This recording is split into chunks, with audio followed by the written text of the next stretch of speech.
Hello guys and welcome back to my YouTube channel. Today we'll be talking about monopolistic competition and a firm that takes part in a monopolistic competitive market. If we contrast this to perfect competition, which we always use as our benchmark to understand the next few models that we will try and understand, is that a perfect competitor deals with a product that is very standardized or homogeneous, meaning like for example, we have maize or an orange, and these are products that are very standard. They do not have any different or special features to the other one. And also, we assume here or we understand that the price will always remain the same no matter what quantity of production takes place for that particular product. In a monopolistically competitive market, the type of product that we associate with this is a product that's slightly differentiated to another product. So what I mean by this is let's look at fast food restaurants and the ones that are selling burgers.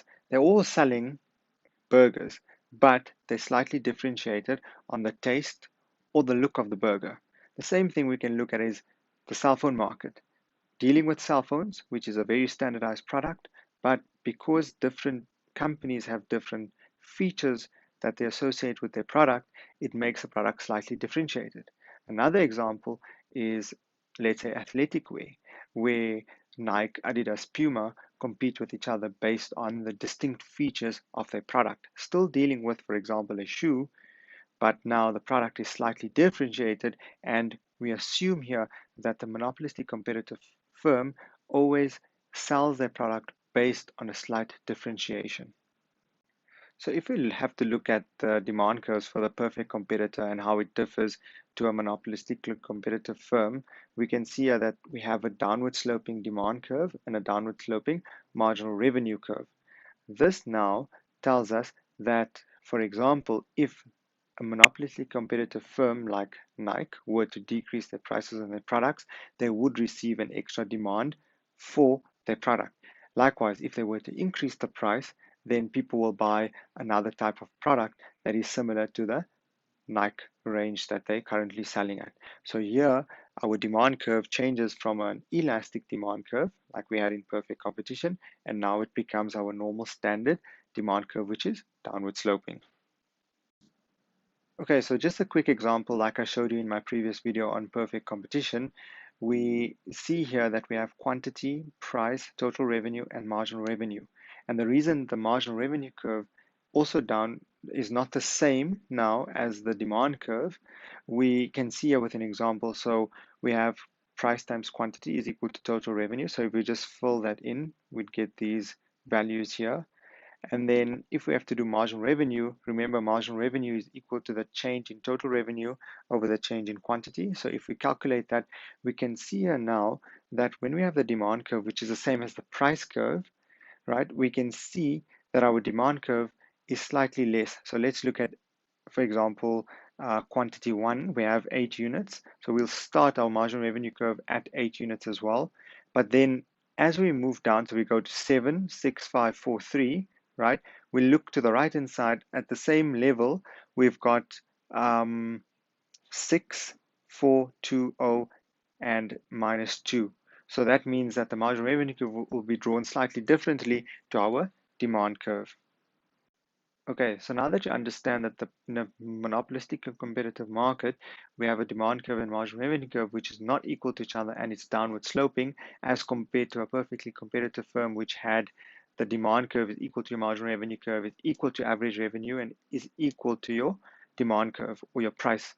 So here, where we say that the perfectly competitive firm has equilibrium in all 4 of these variables, it now changes in the monopolistic competitive firm because there's 2 distinct features or 2 distinct situations that we need to understand in order to analyze a firm that takes part in a monopolistically competitive market. Okay, so scenario 1. We need to understand here that in the short run, when a firm in a monopolistically competitive market, for example, let's use iPhone or Apple, when they launch a new product into the market, they launch it with a distinct feature and it's based on innovation and differentiation. So what happens in the short run is that we assume here that a monopolistic competitive firm will make an economic profit. As we can see here, we're drawing our marginal revenue curve and demand curve, which is downward sloping. And let's put in our marginal cost curve, which looks like a Nike tick. Now I'm going to insert the average cost at that particular point where marginal revenue is equal to marginal cost. Now it's important to understand here that at that point, we're not going to sell the product as we would have sold in a perfectly competitive market. The reason for that is because we can charge a slightly higher price based on the demand for our product. So even though the iPhone costs a ridiculous 18,000 Rand, people will still be willing to pay for that phone because they like the type of product that they're receiving for it. So here we have marginal revenue is equal to marginal cost, but that's the quantity that will be produced. So that's the maximizing quantity. But if we move slightly up our curve and when we hit that demand curve, that's where the company will sell that particular product. So that's also different to a perfectly competitive firm where we set the price and the quantity where marginal revenue is equal to marginal cost. In this case, it's not true. Here, we will set the maximizing quantity condition where MR is equal to MC, but we will charge a higher price where the demand curve is where we hit the demand curve, and that's where we would sell the price. So we'd always sell it for a higher price. So here we put the average cost curve just below that to show that we're making an economic profit in that case when we launch the product for the first time and the market hasn't seen anything like this before. So people rush out to go and buy that phone and the company makes an economic profit. Okay, so let's contrast this now to situation 2, which deals with the long run. I forgot to mention that the first case deals with the short run, which is maybe 0 to 8 months or 0 to 12 months, and the long term deals with anything greater than that. So let's say, for example, now that Apple launches its new product with new features, we understand that Samsung and Huawei will get hold of this information, or they'll understand that they need to now produce a product that can compete with the iPhone.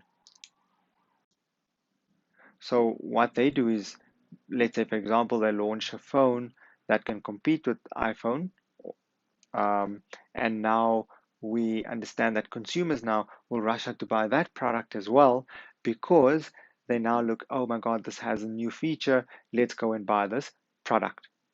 So here, what we assume in the long run is that these three firms will now make a normal profit and not economic profit anymore because now there are three types of brands that are associated with each other. So the iPhone will have a brand that has a certain amount of features.